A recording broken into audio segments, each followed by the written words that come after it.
All right, this is on quadratics, right? You're solving quadratics, you're graphing quadratics, all that good stuff. So, do you know how to solve by hand? Um, do you know how to graph to find the solutions that way? So the basic equation, the formula for quadratic is ax squared plus bx plus c equals 0. So say you have for example, a quadratic that's x squared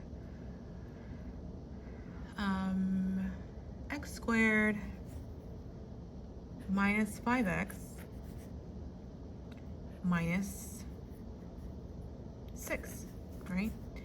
You might see it like that, or you might see it like x squared minus 5x minus 6 equals 0. It's the same thing. Well, you could graph this, or you could solve it by hand by factoring. To factor, watch my other video on factoring.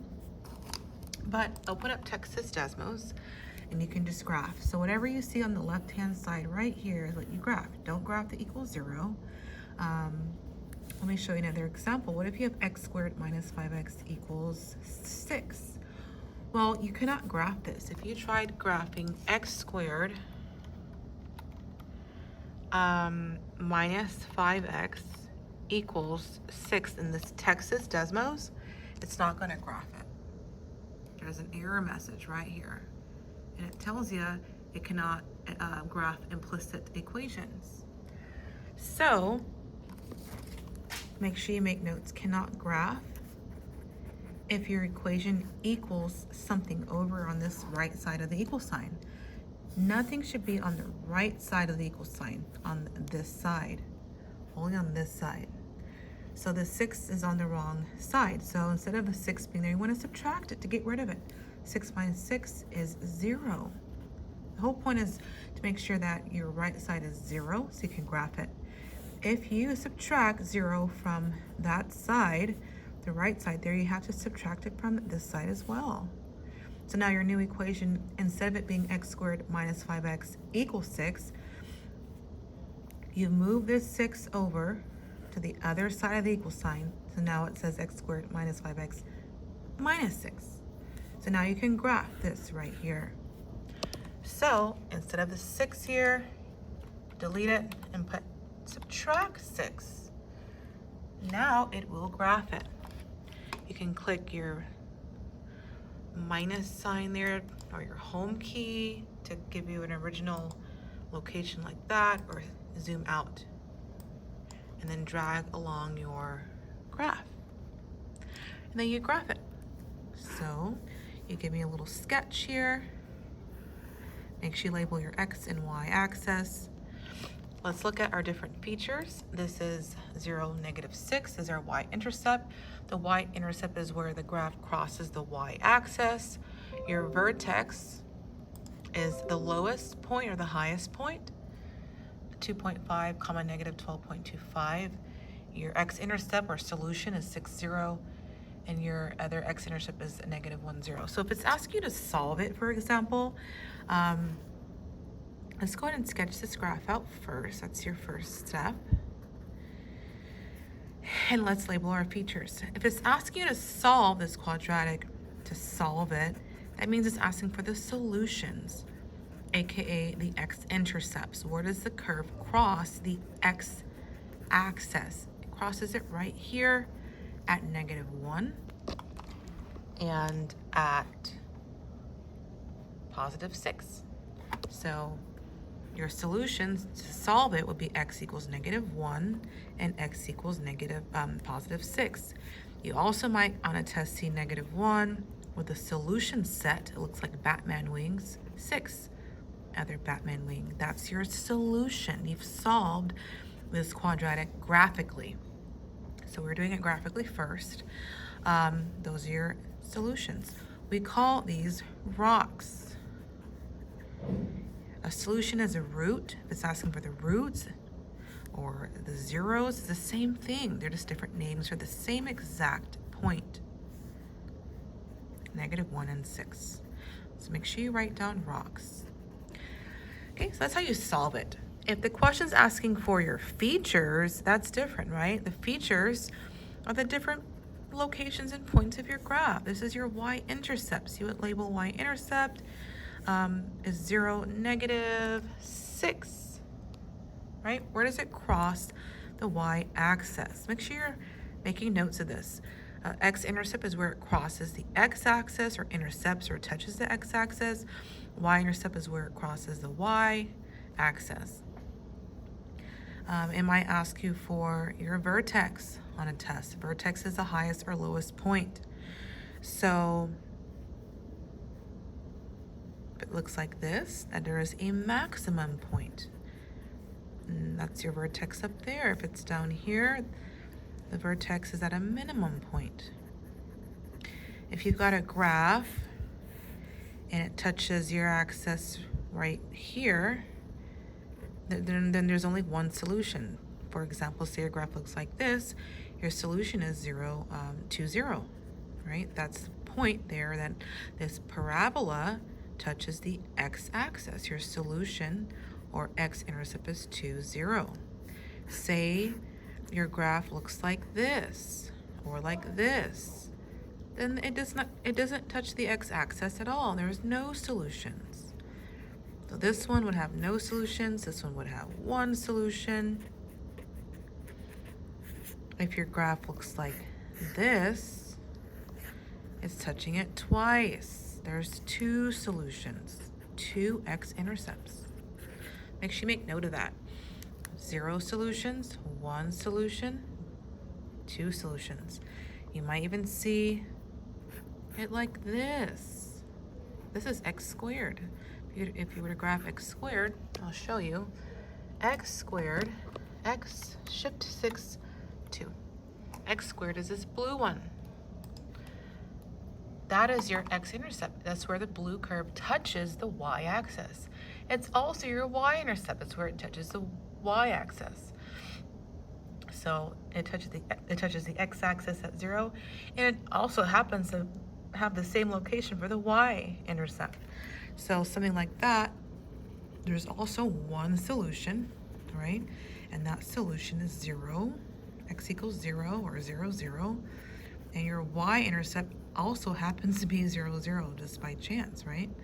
So that's what those features are. You might be asked about the axis of symmetry. That's a line that you create that splits your parabola down the middle in half. So axis of symmetry is where does this red curve, where do you split it in the middle? When you split it, you cut it through right here, right? You can click on the middle there, 2.5. You're cutting it through 2.5 right here. That's the middle. So x equals 2.5 will be your axis of symmetry. You might be asked about a maximum or minimum value. Well, this is your vertex. See what I label vertex? It's the lowest or highest point of a parabola or of any object. Lowest point, well, 2.5, -12.25. 2.5, comma, -12.25 is my vertex. And this is my minimum value, because this is a minimum. This is maximum, minimum. Y equals -12.25. And then the axis of symmetry is the x value here. Domain and range is, where's my furthest left x value? Well, this curve continues to angle or veer towards the left forever, and it angles to the right forever. So your domain is all real numbers. You might see all real numbers. You might see some kind of infinity going on here. One of those answer choices. Your range is up and down. So you can put your arrows up and down. Please remember to submit your attendance range, at this time. bottom to top. Thank you for a great day of teaching. The bottom is at -12.25. There is a bottom, and this red curve is above 12.25. It's sitting at 12.25 and above. So range is above or equal to negative 12.25. That's your range. So these are your key features. This is also called concave up because it's a smiley face. It's concaving, like caving up, bending upwards. This is called concave down. So make notes of all your features. So you might have it ask you about your features. You might have it ask you to solve it. Either way, by graphing, you can solve it this way. Just put this into Texas Desmos. If it's equal to a number, you have to first subtract that number and then graph it. I'll show you another example. Say it's instead like this, -6.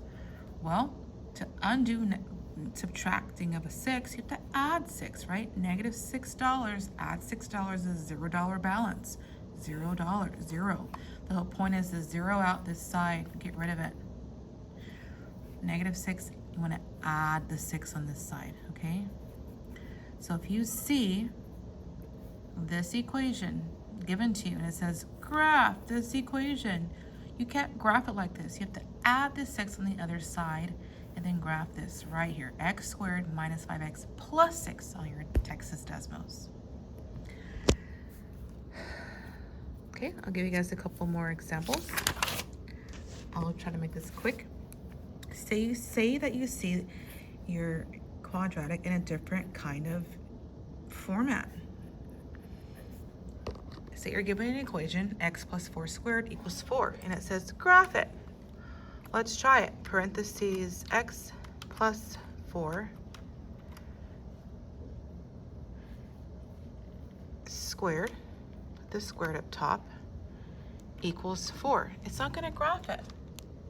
Because remember what I just said, it has to equal 0, not anything over here. Nothing should be over here.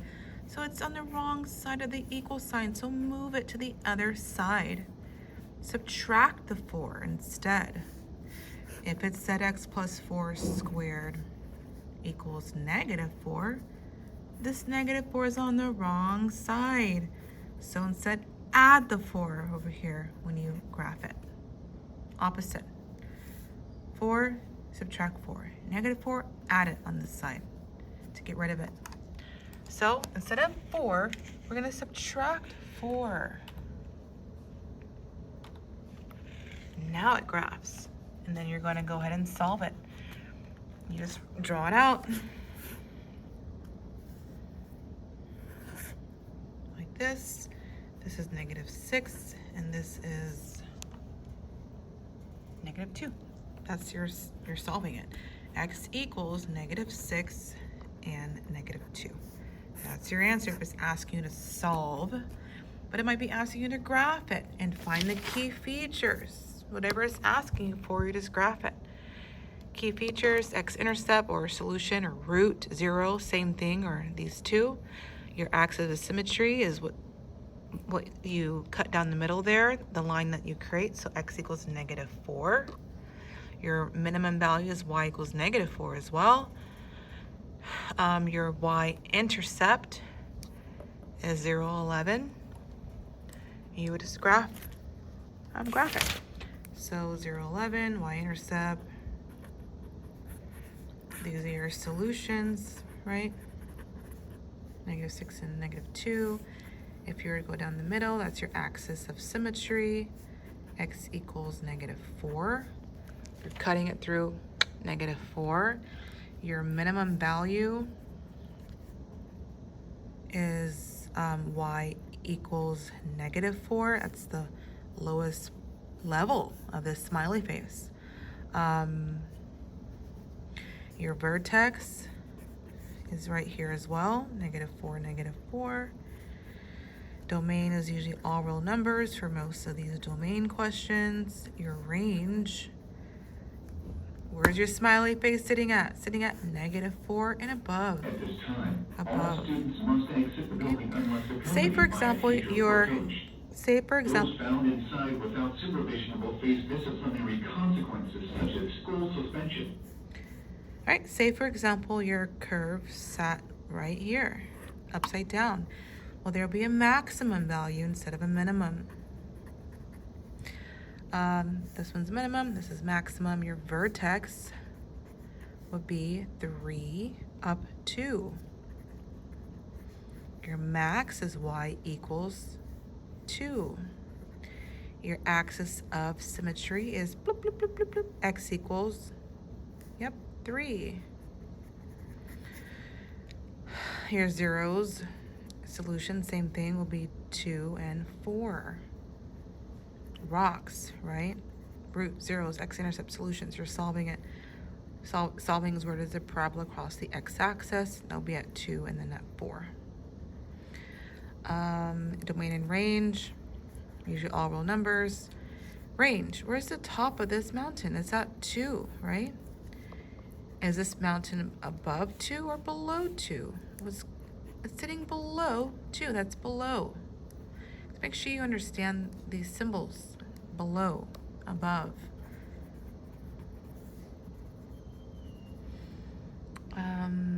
Yeah, so those are the key features and how you would do your quadratics.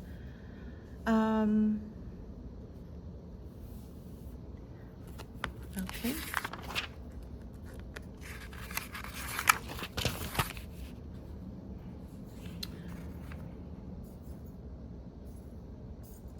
This one's concave down, right?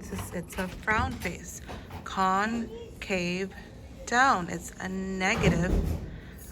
This might be a negative equation, for example. So we call it concave down. So this is how to solve and graph quadratics and find the key features. I think I've covered everything. I'm looking at my little cheat sheet over here. I think so. Yeah. The next video, you can find my video on imaginary numbers. One thing also to notate, I did say that a graph like this would have no solutions, okay? So I'll show you an example of that. If you're given x squared plus 16, you can see that this red curve does not cross this x-axis. So this would be no real solutions, okay? No real solutions, but this graph does have solutions actually, and this takes us into the imaginary space. So watch the next video to understand how to find the imaginary solutions of a parabola when you see that it does not cross or touch the x-axis.